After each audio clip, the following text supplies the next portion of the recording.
Hello everyone, in this video, I will show you how to fix Hibernate mode not available in Windows 11. First, go to the search bar and type Control Panel, then open it. Once the Control Panel opens, change the view to large icon so you can see all options clearly. Then click on Power Options. On the left side, click on Choose what the power buttons do. Now click on Change settings that are currently unavailable.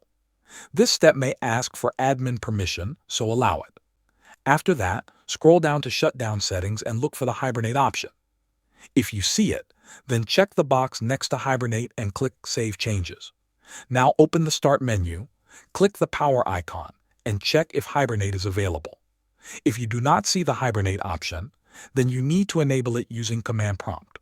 Click on the Windows search and search for Command Prompt. Right-click on it and open it as Administrator.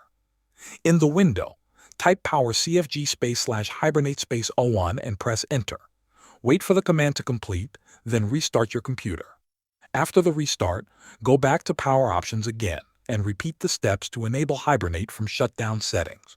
Now, the Hibernate option should be available in your Power menu. Thanks for watching.